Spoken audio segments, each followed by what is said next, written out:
If you want to change the world, start off by making your bed.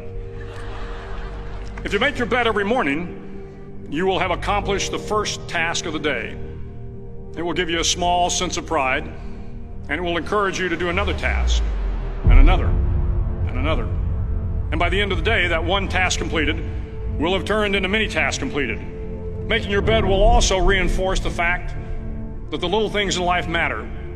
If you can't do the little things right, you'll never be able to do the big things right. And if by chance you have a miserable day, you will come home to a bed that is made, that you made. And a made bed gives you encouragement that tomorrow will be better. To pass SEAL training, there are a series of long swims that must be completed. One is the night swim. Before the swim, the instructors joyfully brief the students on all the species of sharks that inhabit the waters off San Clemente. They assure you, however, that no student has ever been eaten by a shark, at least not that they can remember. But you are also taught that if a shark begins to circle your position, stand your ground. Do not swim away. Do not act afraid. And if the shark, hungry for a midnight snack, darts towards you, then summons up all your strength and punch him in the snout, and he will turn and swim away. There are a lot of sharks in the world.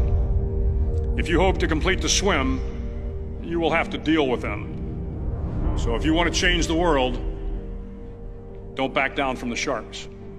Over a few weeks of difficult training, my SEAL class, which started with 150 men, was down to just 42. There were now 6 boat crews of 7 men each. I was in the boat with the tall guys, but the best boat crew we had was made up of the little guys, the Munchkin crew, we called them. No one was over 5'5". The Munchkin boat crew had 1 American Indian, 1 African American, 1 Polish American, 1 Greek American, 1 Italian American, and 2 tough kids from the Midwest. They out-paddled, outran, and outswam all the other boat crews. The big men in the other boat crews would always make good-natured fun of the tiny little flippers the Munchkins put on their tiny little feet prior to every swim. But somehow these little guys from every corner of the nation and the world always had the last laugh, swimming faster than everyone and reaching the shore long before the rest of us. SEAL training was a great equalizer. Nothing mattered but your will to succeed, not your color, not your ethnic background, not your education, not your social status. If you want to change the world, measure a person by the size of their heart, not by the size of their flippers. The 9th week of training is referred to as Hell Week. It is 6 days of no sleep, constant physical and mental harassment, and 1 special day at the Mud Flats.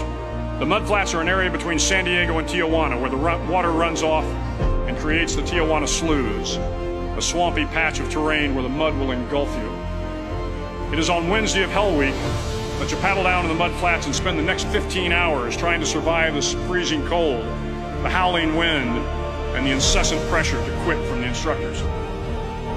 As the sun began to set that Wednesday evening, my training class, having committed some egregious infraction to rules, was ordered into the mud. The mud consumed each man till there was nothing visible but our heads. The instructors told us we could leave the mud if only 5 men would quit. Only 5 men, just 5 men, and we could get out of the oppressive cold. Looking around the mud flat, it was apparent that some students were about to give up. It was still over 8 hours till the sun came up. 8 more hours of bone-chilling cold. The chattering teeth and the shivering moans of the trainees were so loud, it was hard to hear anything. And then one voice began to echo through the night. One voice raised in song. The song was terribly out of tune, but sung with great enthusiasm. One voice became 2, and 2 became 3, and before long, everyone in the class was singing. The instructors threatened us with more time in the mud if we kept up the singing, but the singing persisted, and somehow the mud seemed a little warmer, and the wind a little tamer, and the dawn not so far away. If I have learned anything in my time traveling the world, it is the power of hope. The power of one person, a Washington, a Lincoln, King, Mandela, and even a young girl from Pakistan, Malala. One person can change the world by giving people hope. So if you want to change the world, start each day with a task completed.